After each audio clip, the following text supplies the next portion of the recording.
En train de se préparer. On va être en live dans maintenant. Normalement, nous sommes bien en live.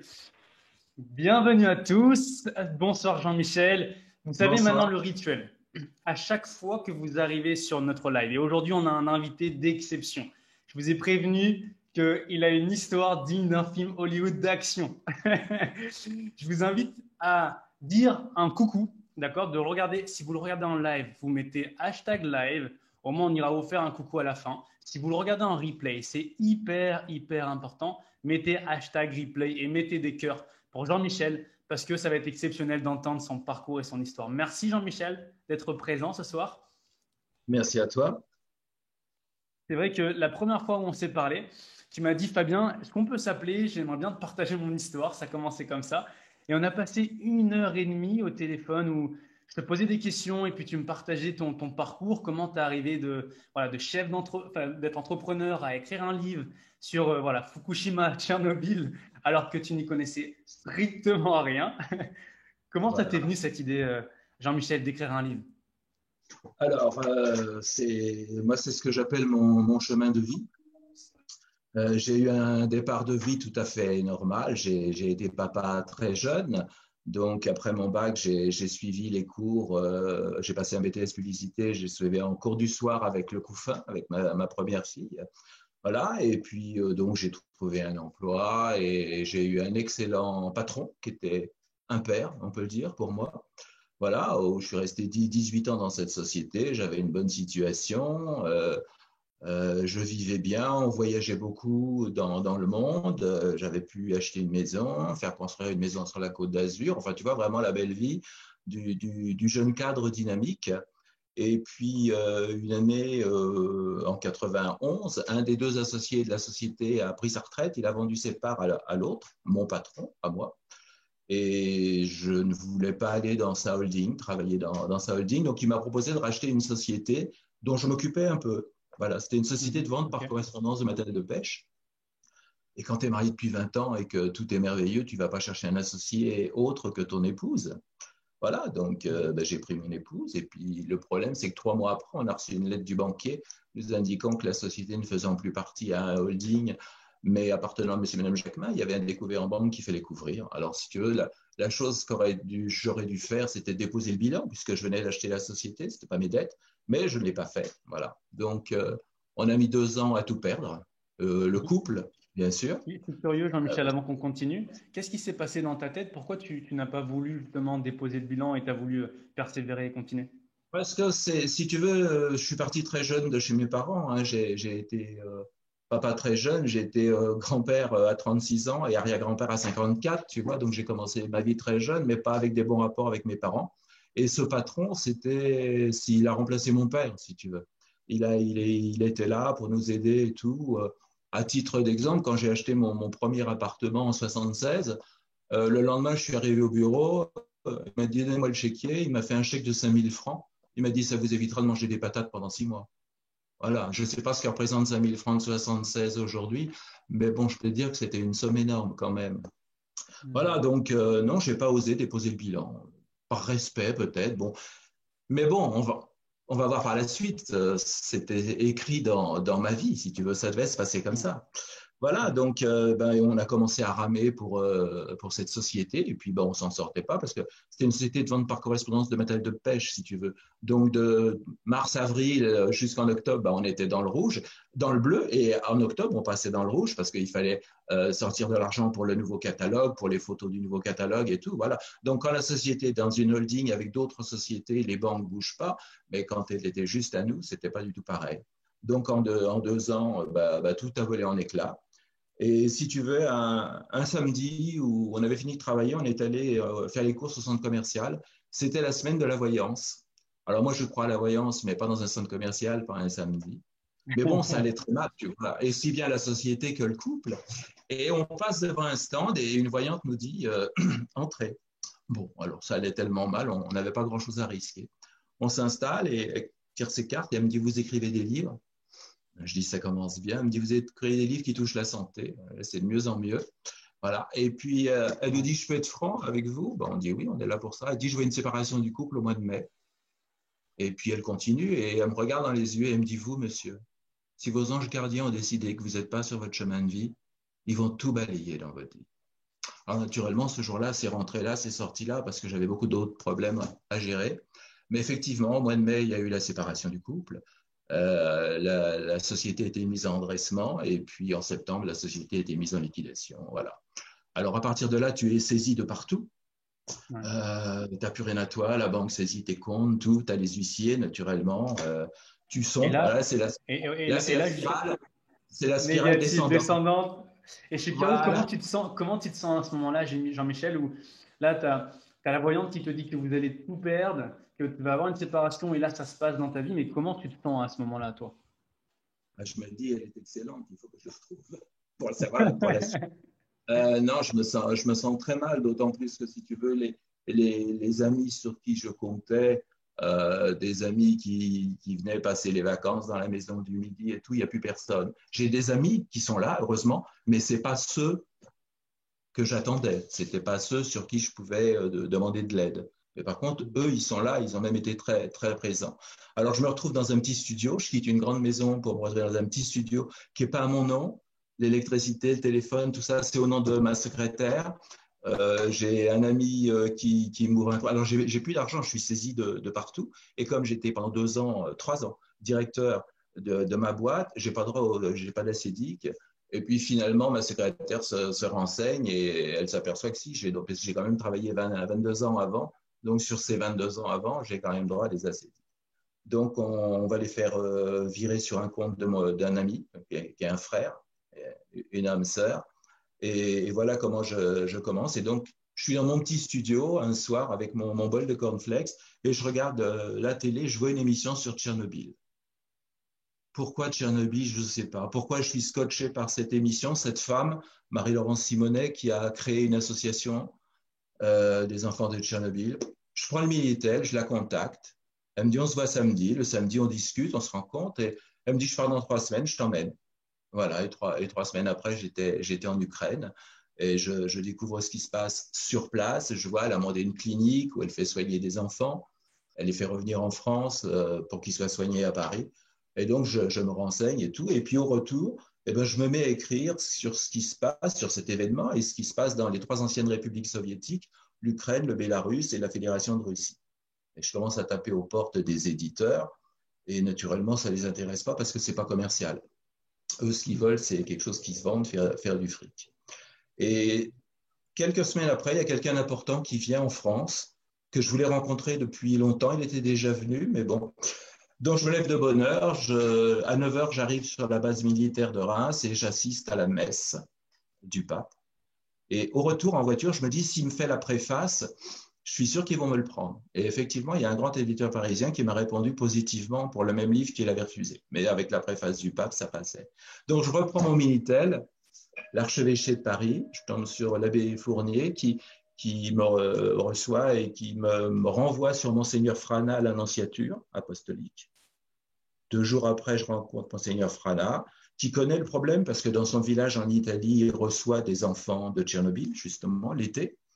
Et il me dit, une audience avec le Saint-Père, je vais vous l'obtenir, une préface qui ne comptait pas trop. Voilà, et 3 mois après, je suis guidé à Rome, au Vatican, et j'ai mon audience avec le Saint-Père. Qui va me poser la question qui va changer ma vie, puisqu'il me demande si j'ai enquêté en France. Et moi, je n'ai pas enquêté en France. Voilà. Donc, je vais revenir Donc là, tu de... as enquêté, Jean-Michel, pour que ça soit clair pour toutes les personnes, parce que ce qui s'est passé, c'est que tu regardes une émission sur Tchernobyl, il y a un numéro qui passe, tu appelles cette Non, personne, non, elle te dit, je l'ai cherché sur le Minitel, le numéro de son association. ok, ok. Elle te dit, je pars dans 3 semaines en Ukraine pour enquêter ou pour son hôpital. Elle Son t'a dit, je association. t'embarque avec moi. Toi, t'hésites pas une seule seconde, tu la connais pas, mais t'y vas. Tu sens que tu es appelé. Tu, tu sais, quand tu es sur ton chemin de vie, les morceaux de puzzle se mettent tout seuls en place devant toi. Et tu vas le voir avec la suite.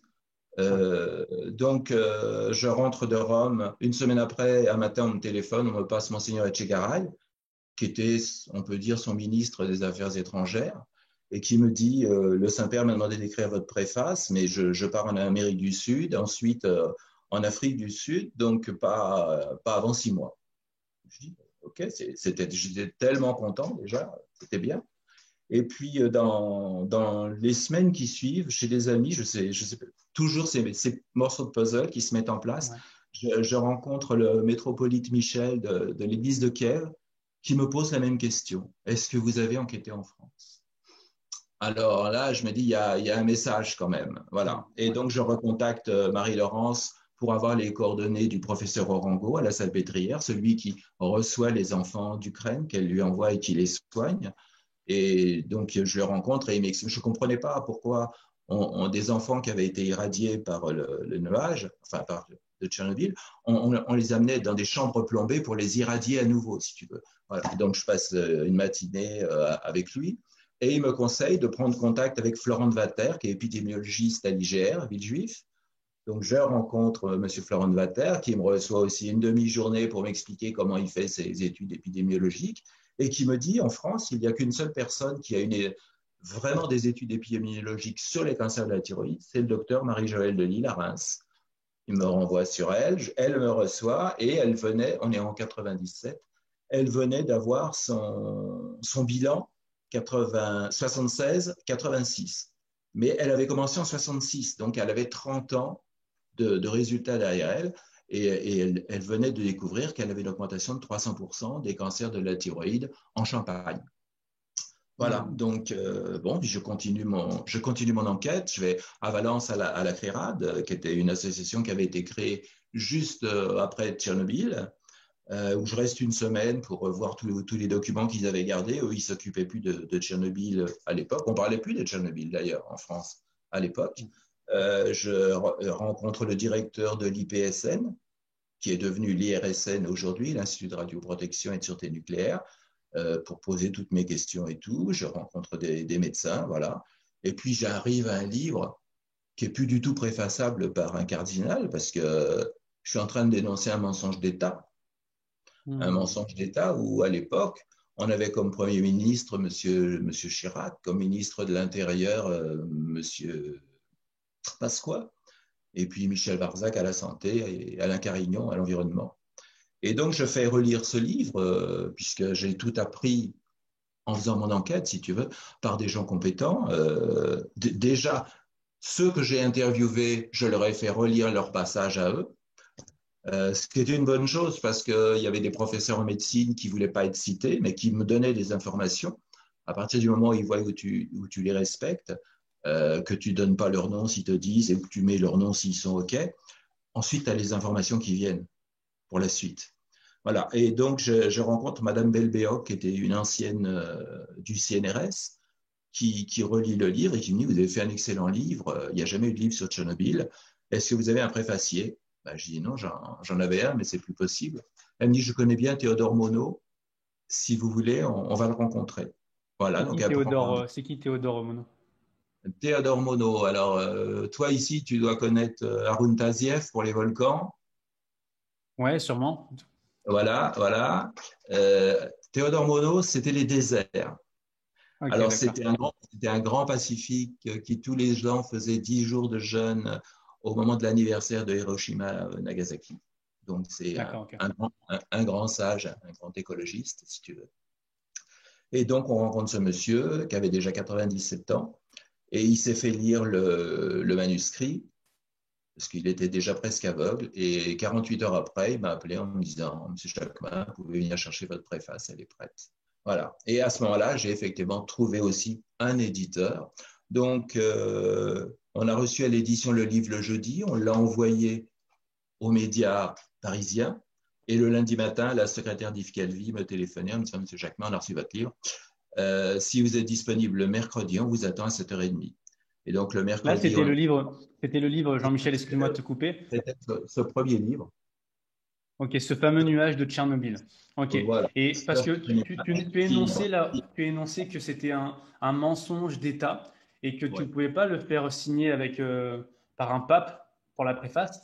Mais Oui, oui, qu'est-ce que tu t'es dit? Tu t'es dit, tiens, je suis déjà engagé, du coup, je vais continuer. À aucun moment, tu as eu peur de dire, bon, je suis en train de dénoncer un gros mensonge. Qu'est-ce qui s'est passé dans ta tête à ce moment? Pas du tout.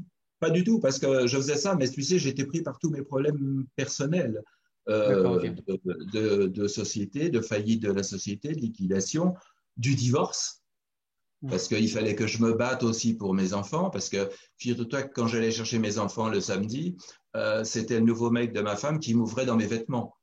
Et puis il me disait, non, je ne peux pas te les donner parce qu'elle n'est pas là. Donc, si tu veux, j'avais tous ces problèmes, D'accord, ok. donc je n'avais pas vraiment le temps. On a été coupé, donc là, normalement, on est reparti en live. Hop, très bien le son, super. Et donc, tu disais que là, tu repars. Alors, je pense qu'on a coupé à un moment donné où tu expliquais que tu avais tous tes problèmes, tu avais du mal à récupérer tes enfants, donc tu voulais quand même continuer, ça te permettait de penser à autre chose, je pense, c'est ça? Voilà, exactement. Et je ne pensais pas du tout au danger. Et bien que 8 jours Ok. après cette fameuse émission sur Europe 1 de 2 heures, où on a fait sauter le standard tellement il y a eu d'appels de gens qui avaient des problèmes de thyroïde en France, justement. J'ai eu un accident de voiture, enfin j'ai eu un problème avec une roue qui a été trafiquée, j'ai fait 5 tonneaux. Mais bon, j'avais un divorce très difficile, j'ai plutôt pensé de ce côté-là. Donc ensuite, je suis allé en Corse et j'ai fait une émission de radio en Corse. Et à la fin, le journaliste me dit, on arrive en 99 là, le journaliste me dit, il y a quelqu'un qui voudrait te parler, rencontrer, c'est Jean-Guy Talamoni. Alors, il faut savoir que Jean-Guy Talamoni, en Corse, à l'époque, aujourd'hui, il est président de l'Assemblée territoriale, mais à l'époque, c'était un indépendantiste, il était plutôt considéré comme un voyou d'ailleurs. Et donc, le lendemain, ils viennent me chercher parce que j'étais logé chez le docteur Fauconnier. Le docteur Fauconnier, c'est lui qui a lancé le problème du nuage en Corse. Et c'est très curieux parce qu'à la fin, au bout de 2, 3 ans, il a eu tellement de problèmes qu'il a quitté la Corse. Et devine où il est venu s'installer? À La Réunion, non? À Sainte-Marie, à La Réunion, oui.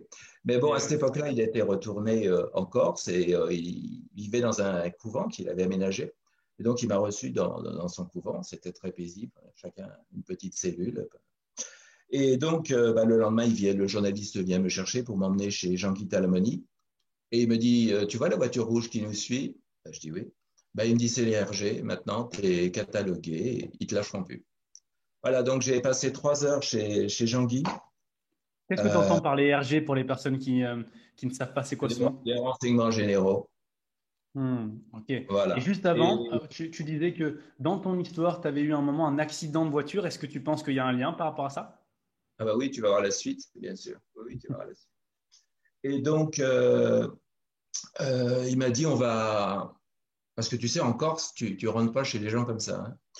Et grâce à lui, j'ai pu rentrer chez les familles qui ont des fermes, qui m'ont expliqué ce qu'ils avaient vécu, que ce soit aussi bien avec les animaux, les arbres fruitiers et tout. Donc, j'ai pu mener mon enquête en Corse, où j'ai d'ailleurs été reçu chez des gens, mais vraiment comme des frères et sœurs, hein, fabuleux. Et j'ai pu faire un livre que Jean-Guy a préfacé d'ailleurs. Voilà. Aujourd'hui, le sentiment de vie. Et là, c'est l'incendie du studio. Alors, suite à l'émission d'Europe 1, il y avait une dame qui avait créé une association des malades de la thyroïde en France, la FMT, à Montauban. Et donc, à ce moment-là, j'étais descendu à Montauban et mon ami était au travail, donc il n'y avait personne dans le studio. Et le studio a pris feu, comme par hasard. Voilà, un mois de juillet, soi-disant un radiateur qui s'est rebranché tout seul. Mais bon, on nous a appris plus tard que on pouvait envoyer une impulsion sur un compteur électrique pour déclencher un incendie. Ça, c'est le deuxième.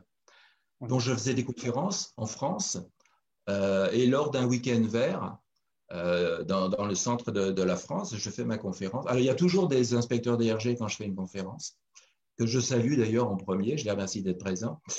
Et donc, lors d'une conférence, après la conférence, je vais sur un stand pour signer, pour dédicacer les livres. Et ils viennent me voir, Dupont et Dupont qui arrivent, et qui me disent, vous savez, vous dérangez en haut lieu. Et généralement, on le fait comprendre avec un accident de voiture, ensuite un incendie, et puis si vous ne comprenez pas, un contrat. Bon, c'est ça, ok, au revoir. Voilà. Et puis bon, on est en France quand même, c'est le pays des droits de l'homme, c'est pas possible des choses pareilles, tu vois.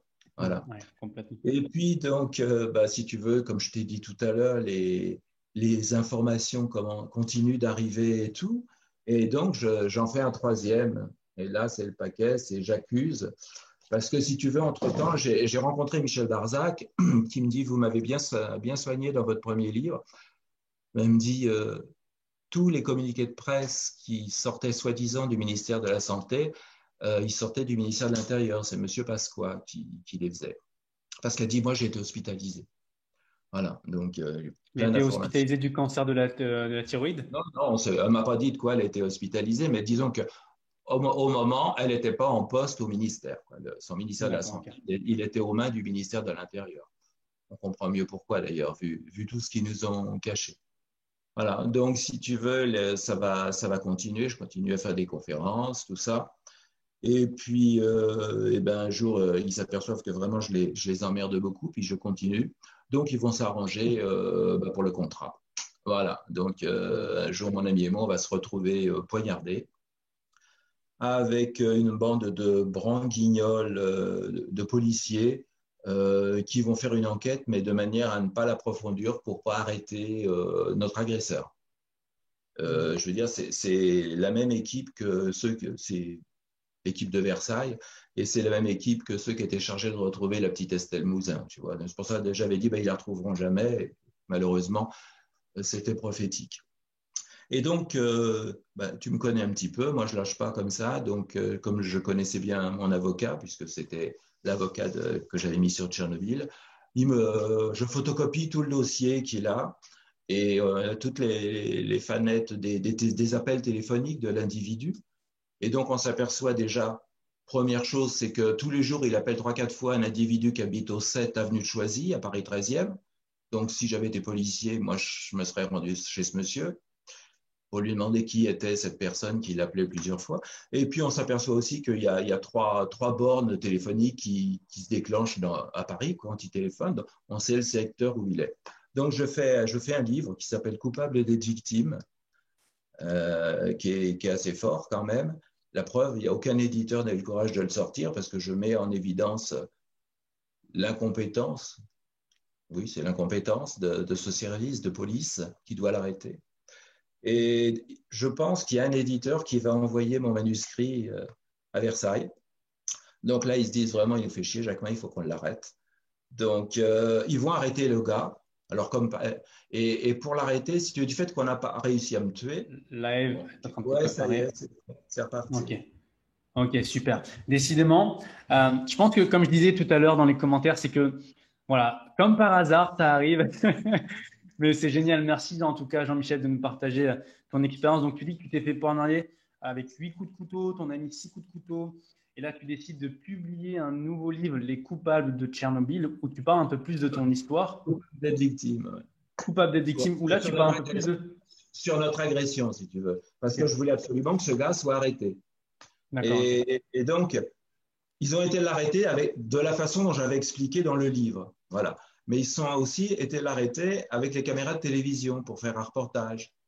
Voilà, un D'accord. reportage dans une émission présentée et produite par un ancien DRG, voilà, qui s'appelle Le droit de savoir. Voilà, dans laquelle on est largement vilipendé, on est attaqué à notre vie privée, hein, parce que dès le lendemain, les enfants à l'école savaient que c'était de nous qu'on parlait, ou les collègues au travail et tout. Donc, on va faire un procès à TF1.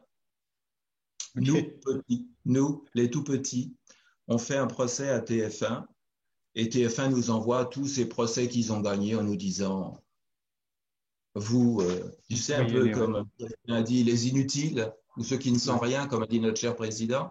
Voilà. Ben oui, me manque de peau, David contre Goliath, c'est nous qui avons gagné. Et non seulement j'ai gagné le procès, mais j'avais demandé que, quand on aurait gagné, l'émission Droit de savoir qui suivrait le verdict, ce soit indiqué dans le générique au début de l'émission. C'est comme des fois on voit Paris Match ou VSD, la couverture, c'est la condamnation. Voilà. Et donc, on a fait jurisprudence. Non seulement on a gagné, mais en plus, on a fait jurisprudence. Et l'émission qui a suivi, le premier droit de savoir qui a suivi, en plus, qui a été beaucoup regardé, c'était un droit de savoir sur Mike Brandt. L'émission a commencé avec, par décision du tribunal de Paris, la société TF1, le journaliste Jean Pierret ont été condamnés pour atteinte à la vie privée, diffamation, etc. envers Jean-Michel Jacquemin. Voilà. Et de là, tout a commencé là. De là, tout a explosé. Tu prends une autre dimension. Voilà, Est-ce que tu te fais voilà, encore voilà, embêter par les RG? voilà. Et donc, ben, je me suis dit, puisque c'est comme ça, on va vous en faire un quatrième, puisque je continue à recevoir des renseignements de mes chers professeurs en médecine. Et celui-ci, il a été préfacé par le professeur Dominique Bellepomme, que quand j'ai été poignardé, je me présentais aux législatives dans le 91, j'étais pour le parti de Corinne Lepage, qui s'était présenté aux élections en 2002. Et donc, j'avais pu rencontrer Dominique Bellepomme, qui est un cancérologue spécialisé dans les cancers de l'environnement, les pesticides, les engrais. C'est lui qui a déclenché le, le, le scandale en Martinique avec les engrais, les pesticides pour les bananes, etc. Et donc, c'est lui qui a préfacé le livre. Et alors là, j'ai eu plein de télé, plein de radios. Et ils se sont dû se dire, Mais bon, qu'est-ce que tu dénonces concrètement dans ces 4 livres, Jean-Michel? alors, le mensonge d'État, déjà, le mensonge d'État, ce nuage qui s'était arrêté à la frontière alors qu'il ne s'est pas du tout arrêté à la frontière. Il est arrivé par le sud, c'est-à-dire par la Corse. La Corse, et il a plu énormément pendant 8 jours, à tel point que même le Tour de Corse qui devait avoir lieu a été annulé. Donc, si tu veux, la pluie, elle a lessivé le nuage. Les radionucléides se sont imprégnés sur le sol. Et donc, les animaux ont brouté de l'herbe contaminée. Ils ont donc donné du lait contaminé. Pour faire un brooch, le brooch, c'est le fromage corse par excellence. Il faut 5 litres de lait. Le litre de lait, à certains endroits, il était monté à 1 million de becquerels. La limite, c'est 500. Donc, tu imagines, et c'est pour ça que le docteur Fauconnier s'est tout de suite aperçu des problèmes que les gens allaient rencontrer. Mais moi, quand j'ai fait mon enquête en Corse, tu te balades dans la rue, tu avais 3 personnes sur 5 qui avaient une cicatrice, tu vois, qui avaient été opérées. Donc, c'est pour ça que d'ailleurs, avec Jean-Guy Talamani, on a pu obtenir une étude épidémiologique en Corse. J'ai pu faire sortir un rapport de l'ORS de Corse qui avait été fait à l'époque et qui avait été caché. J'ai pu le faire sortir grâce à la ministre de l'Environnement de l'époque, Madame Voynet, qui n'est pas loin aujourd'hui. Et ce rapport indiquait bien que les gens allaient voir des cancers avec non seulement thyroïde, mais des cancers du foie, avec des cancers favorisés du foie pour les personnes alcooliques, des cancers du poumon favorisés pour les fumeurs, etc. Ça a été catastrophique. Et puis ensuite, le nuage, donc, il est remonté, donc tout le bassin méditerranéen, et il est remonté sur le nord de tout l'est de la France. Donc c'est pour ça que le registre des cancers de la thyroïde PACA, il a montré une augmentation chez les enfants. En Lorraine, pareil. Donc, j'ai pu avoir tous ces chiffres. Tu sais, quand tu cherches vraiment. Et à ton avis, quand tu cherches vraiment, tu trouves les informations. Mais à ton avis, pourquoi ils ont voulu cacher cette information que le nuage s'est arrêté à la frontière de la France? Ah bah oui, bien sûr qu'il ne s'est pas arrêté. Ils le savent. On a eu les cartes de contamination. Pourquoi, à ton avis?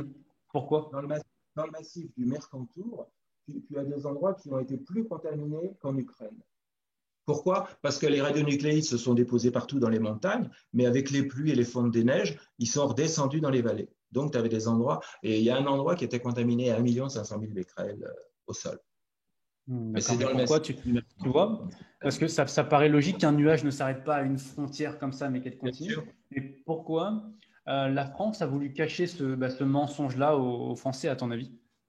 Parce que la France est le premier pays au monde avec l'énergie nucléaire. On est deuxième au nombre des réacteurs, mais sinon, le nucléaire est beaucoup trop important en France. Même aujourd'hui. Si on continue... Quand je dis même aujourd'hui, c'est par rapport aux problèmes que rencontre le nucléaire, par exemple Areva, avec CEPR qui n'arrive pas à terminer, que ce soit Flamanville, que ce soit celui de Finlande, celui qui est en Angleterre aussi, où ils ont des problèmes. Le EPR de Flamanville, il arrive à 12 milliards de coups. Il a 10 ans de retard, il a 12 milliards de coups et c'est pas terminé, ça fonctionne toujours pas. La cuve est pas conforme. Enfin bon, ils ont énormément de problèmes, mais ça fait rien, ils continuent, ils s'entêtent. D'accord, ok. Donc là, ce qui est important que tu partages à tous les membres qui vont regarder le live, c'est que tu expliques que tu dénonces un mensonge d'État. Tout le monde est au courant que maintenant, ben, voilà, le nuage ne s'est pas arrêté en France. Tu as été la personne qui a révélé ce gros mensonge. Et puis, qu'est-ce qui te donne envie de continuer après ça? Qu'est-ce qui te pousse ensuite à continuer là? Alors, bah, écoute, après ça, après le quatrième livre, surtout que j'ai été invité à participer comme co-auteur à un autre livre, Les silences de Tchernobyl, D'accord.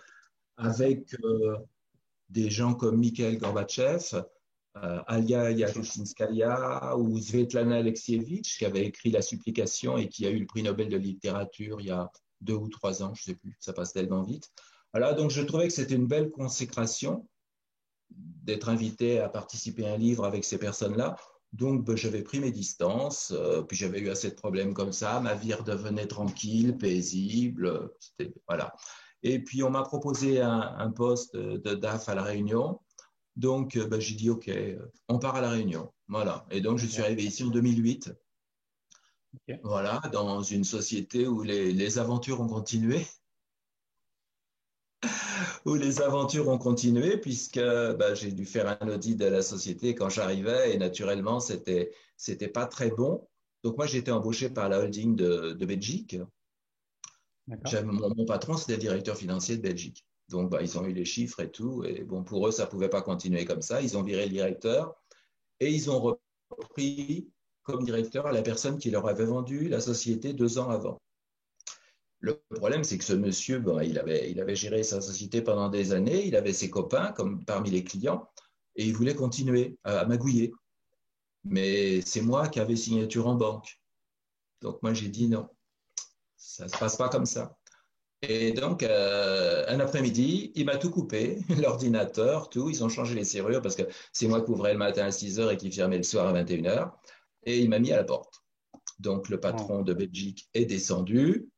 Voilà, mais il n'a rien pu faire. Donc, j'ai été licencié. Et donc, je suis allé au Prud'homme à Saint-Pierre. Et au Prud'homme, je me suis retrouvé en face de son cousin. C'était lui, son cousin, qui était au Prud'homme. Donc, tu imagines que je n'ai pas été bien loin, surtout que j'avais travaillé de mai à fin septembre. Donc, 4 mois, pas grand-chose. Mhm. Donc, j'ai fait appel du jugement. Voilà, et je suis allé à Saint-Denis et je me suis défendu tout seul, sans avocat, parce que si tu as un avocat, tu ne peux pas parler. Donc, et comme les avocats, ils ne connaissent pas le dossier, ils le regardent un quart d'heure avant de rentrer dans la salle, ce n'était pas la peine. Voilà, donc je me suis défendu tout seul Ok. et j'ai gagné quelque chose qui serait absolument impossible de gagner aujourd'hui pour 4 mois de travail, enfin mai, juin, juillet, août, septembre, 5 mois, oui, il me semblait, 5 mois. Mhm. J'ai gagné 132 000 euros. On est reparti, c'est le quatrième tome. Là, c'est la quatrième partie de ta vie où, où Voilà, tu donc gagnes j'ai gagné mon procès tout seul. Ils ont pas payé, ils avaient un mois pour payer, ils n'ont pas payé. Donc faire ça au directeur financier qui connaissait les numéros de compte en banque et qui savait que les salaires étaient virés le 27 du mois, c'est de dire l'intelligence de ce monsieur. Donc un huissier leur a bloqué tous les comptes et c'est la Belgique qui a fait un virement tout de suite. Voilà. Donc j'ai touché mes sous et puis j'avais envie de voyager, donc je suis retourné en Inde. J'avais connu avec mon Hmm. épouse, on y était allé en 84, 85.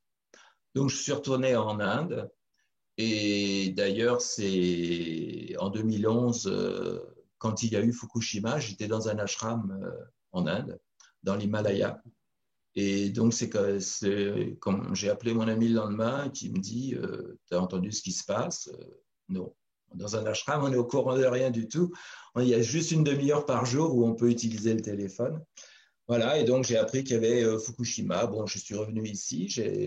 J'avais été interviewé par un journal d'ici, d'ailleurs, qui m'avait déjà interviewé sur Tchernobyl. Donc, ils m'ont interviewé pour me demander ce que je pensais de Fukushima.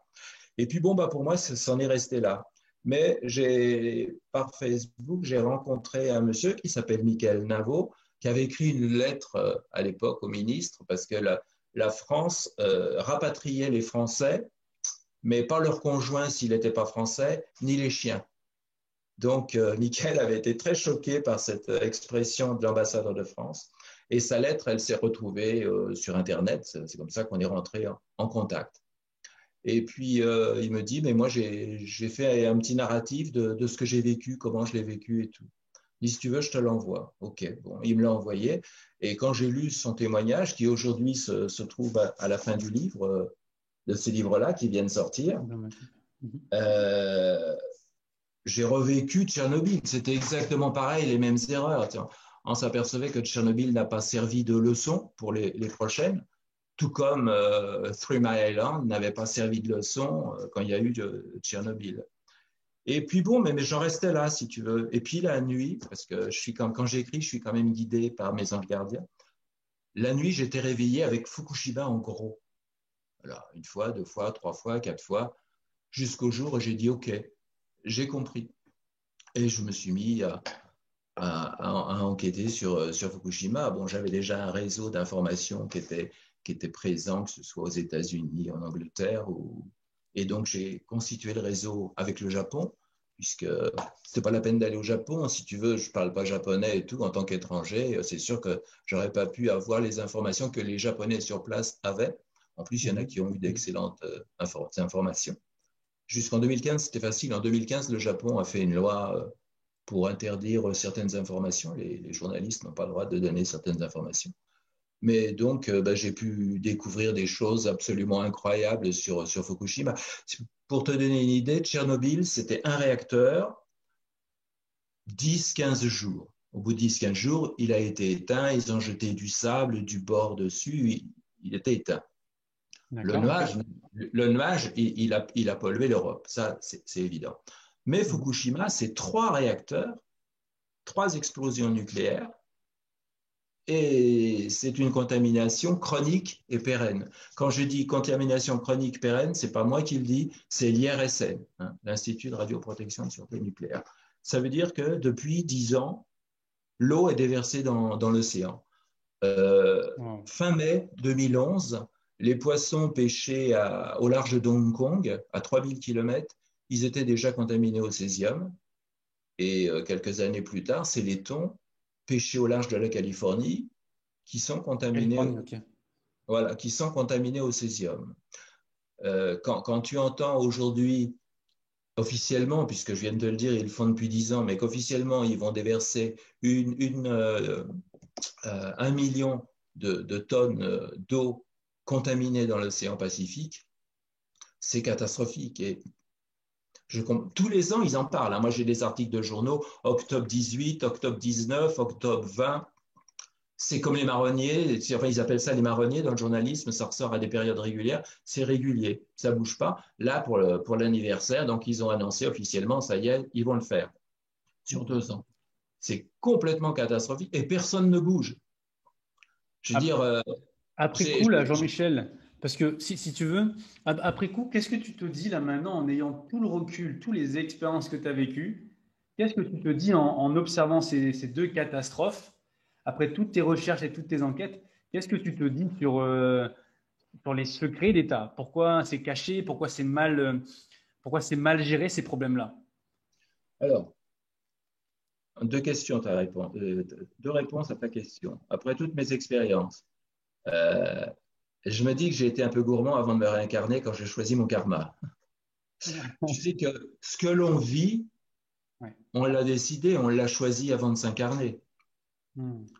Et comme l'a si bien dit Rose Kennedy, en reprenant les termes de Saint Paul, Dieu ne nous impose que ce que l'on ne peut supporter. Alors des Hmm. fois c'est très dur, des fois c'est très dur, mais ça nous permet de grandir. Voilà. La deuxième partie de ta question, je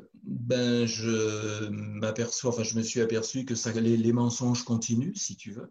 Les États nous mentent, les médias nous mentent.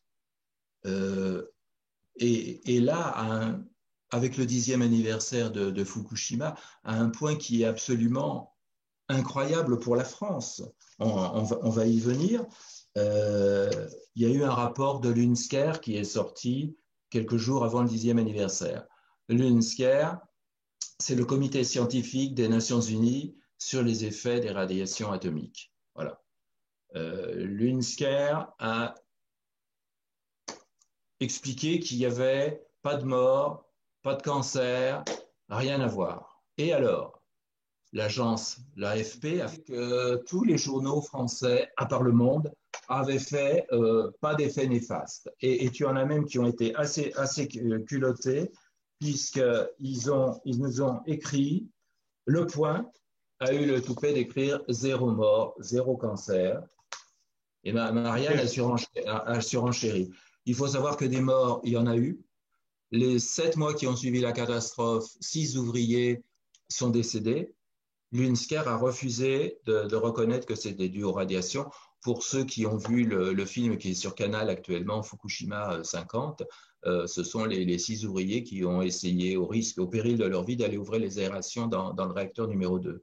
Le directeur de la centrale, qui est resté sur place, pareil, un capitaine de navire qui coule, n'a pas quitté la centrale. Il a eu un cancer en juillet 2011. En septembre 2011, il est décédé en juillet 2013. Alors, des morts de Fukushima, il y en a eu plein. L'État japonais reconnaît actuellement 202 cancers de la thyroïde chez les enfants. C'est pas moi qui le dis, c'est Non. l'État. C'est l'État. Ok. Alors, pourquoi, si l'État japonais reconnaît des cancers de la thyroïde, pourquoi l'UNSCER ne les reconnaît pas? Il faut savoir que l'UNSCER, donc l'ONU, travaille avec l'AIEA, l'Agence internationale sur l'énergie atomique, avec l'OMS. Tous ces grands organismes sont liés ensemble. L'OMS, le Japon a la main mise sur l'OMS avec Hiroshi Nakajima, qui a été 10 ans à la tête de l'OMS. Ensuite, il y a le directeur exécutif de l'AIEA, Nabuto Kashib, qui a été de 2009 à septembre 2011. Et il y en a un autre qui a été 10 ans, de 2009 jusqu'en juillet 2019 à son décès, qui était directeur de l'AIEA. Donc, à l'époque de Fukushima, le directeur exécutif et le directeur général de l'AIEA étaient japonais. Donc, tu vois la mainmise du Japon sur le milieu nucléaire et sur l'OMS. Il faut quand même ne pas oublier qu'il y a des accords entre l'OMS et l'AIEA qui datent de 1958, qui sont antagonistes, parce que l'OMS, c'est pour la santé, pour préserver la santé des gens, et l'AIEA, c'est pour développer l'énergie nucléaire. Et ils ont quand même, Ok. dans leur accord de 1958, ils ont quand même écrit que la solution la plus satisfaisante pour le développement de l'énergie atomique serait à l'avenir de voir venir des générations qui s'accommoderaient de l'ignorance et de l'incertitude. Tu peux Voilà. Donc, recommencer ce passage-là? voilà J'ai pas bien pourquoi, compris, Jean-Michel. voilà Jean-Michel, est-ce que pourquoi tu pourrais reprendre le dernier passage que tu viens de nous lire? J'ai pas bien compris. il y a des accords entre l'AIEA et l'OMS, des accords qui Ok. datent de 1958, qui font que ces deux organismes sont liés. Par exemple, pour Tchernobyl, l'OMS n'a pas pu mettre les pieds en Ukraine avant 6 ans. Ils sont allés D'accord. en 91-92. Ils n'y ont pas été avant. Mais les leucémies qui ont été déclenchées par le strontium, par exemple, elles sont arrivées dans l'année qui a suivi. En France, en 87-88, il y a eu beaucoup de leucémies dans l'Ain qui étaient dues justement au passage du nuage, au Mhm. strontium. Et bon, ça a été étudié en France.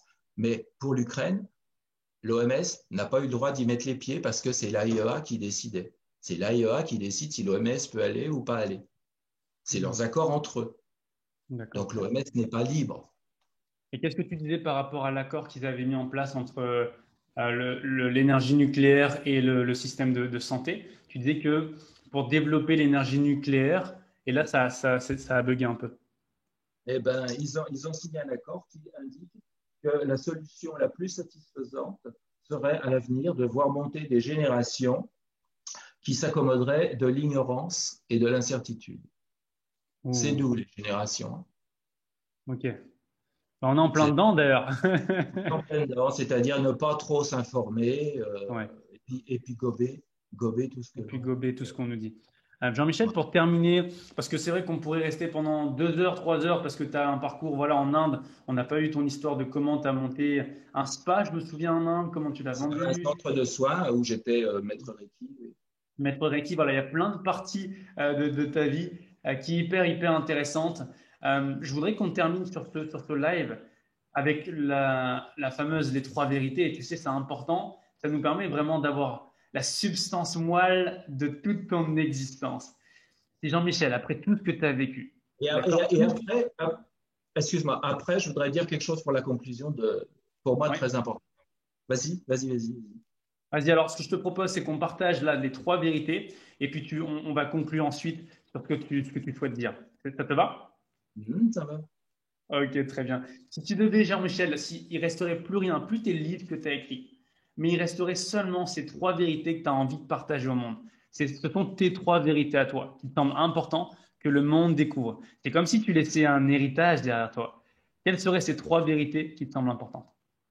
Alors, surtout que les gens aient confiance en eux, qu'ils recherchent leur pouvoir, parce qu'on a une force incroyable en nous, on ne le sait pas, mais on est capable de choses tout à fait extraordinaires. Moi, quand on m'a dit que j'allais écrire des livres, pour moi, c'était complètement ridicule. Je n'avais même pas écrit une carte postale pendant 20 ans, tu vois. Donc on a des possibilités en nous et il faut que les gens les découvrent. Et ça va venir avec ma conclusion, justement. La deuxième, euh, l'amour de ses proches, l'amour sincère et surtout ne pas hésiter à dire je t'aime à nos proches. La troisième, surtout que les gens s'informent par eux-mêmes, surtout en ce moment, qu'ils apprennent à laisser les médias et qu'ils s'informent par eux-mêmes.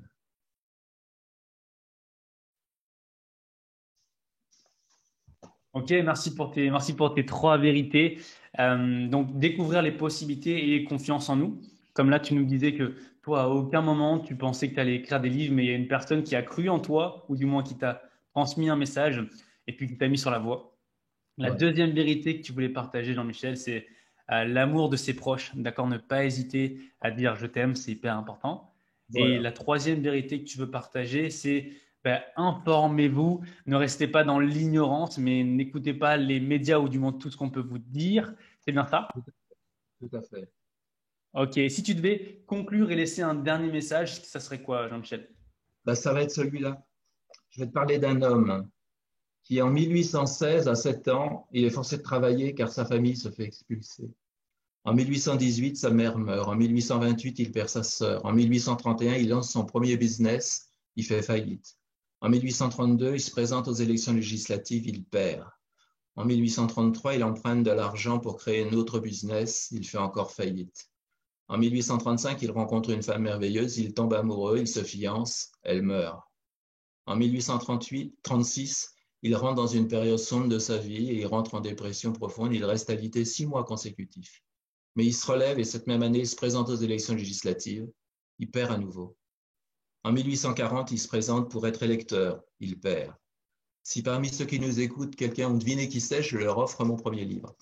Bon, mon dernier livre, pardon.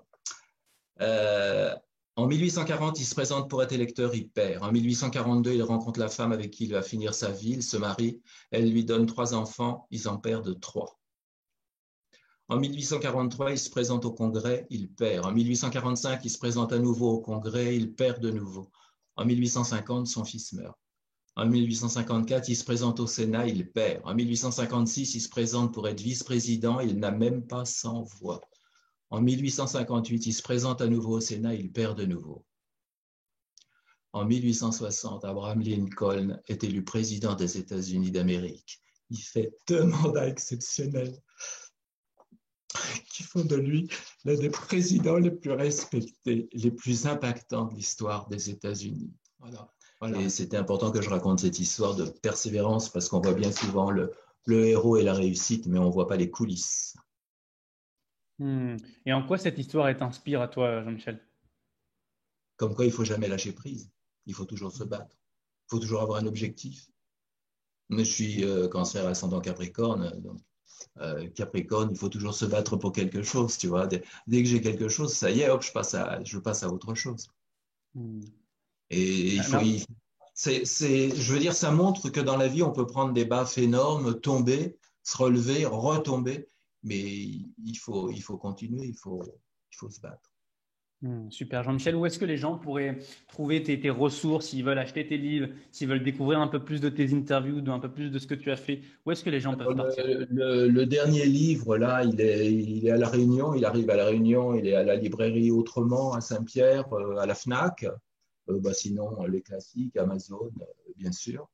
Et puis, ils peuvent prendre tous les renseignements qu'ils veulent sur mon site, jean-micheljacquemin.com. Ok. Là, ils auront plein de choses. Voilà. Génial. Je vais mettre ça dans les ressources pour juste revenir sur tes trois vérités pour que ça soit clair à nouveau ce que tu viens de partager parce que ce sont ton héritage. Donc, d'accord? Donc, tu disais premièrement, Jean-Michel, Premièrement, je ne sais plus dans quel ordre je t'ai tu donné. Je t'avais disais, dit qu'il faut pas avoir peur de dire je t'aime aux gens qu'on aime. Bien souvent, on se retient, on n'ose pas le dire. Euh, c'est un tort. Parce qu'il arrive un jour où c'est trop tard et on le regrette. hmm, Ça, c'était le point 2. Le point 3, c'était de rechercher par eux-mêmes la vérité, de s'instruire par eux-mêmes, de ne pas se laisser bourrer le crâne, surtout en ce moment par les médias, où on nous donne de fausses informations pour nous faire des choses que si on réfléchissait, on ne ferait pas. hmm. Et la première, je ne sais plus ce que je t'ai dit. Ayez confiance en vous parce Voilà. que bah, voilà, croyez en vos Euh, capacités. La première, voilà, ça rejoint ce que je viens de lire du parcours d'Abraham Lincoln. C'est d'avoir confiance en soi parce qu'on a des ressources incroyables en nous et il faut savoir les utiliser. Hmm. Super, merci beaucoup pour ce message de persévérance. Tu incarnes Jean-Michel et je voudrais bah, te remercier, d'accord, te partager toute ma gratitude pour ce moment. Donc, c'est la première fois où un live a été autant assuré et coupé. C'est pas pour rien.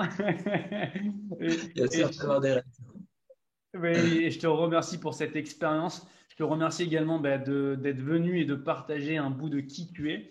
D'accord? Tu es vraiment un modèle de résilience, de persévérance parce que moi, j'ai eu à l'occasion d'échanger avec toi. Voilà, avoir un accident de voiture, ça pourrait arrêter pas mal de monde. Avoir ton entreprise brûlée, faire faillite, ça pourrait arrêter beaucoup de monde. Divorcer, ça pourrait arrêter beaucoup de monde. Ne pas avoir l'accès à ses enfants, ça pourrait arrêter beaucoup de monde. Puis se faire poignarder, ça pourrait également arrêter beaucoup de monde.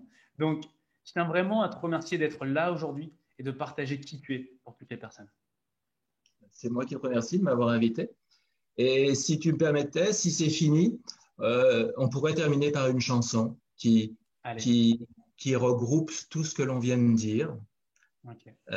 C'est une chanson d'une personne qui était ma reine quand j'étais chanteur. Tu vois, on n'a pas parlé encore de quand j'étais chanteur. Et je trouve que c'est par rapport à tout ce qu'on vient de parler, par rapport aux gens qui rencontrent des difficultés, je trouve que c'est une très belle chanson qui s'appelle Mon arc-en-ciel. On aura tous un jour mon arc-en-ciel. Je n'ai pas été une enfant gâtée. J'ai très vite appris à ne plus croire au Père Noël. Mais quand je pleurais, ma mère me disait: c'est après la pluie qu'on voit toujours les arcs-en-ciel.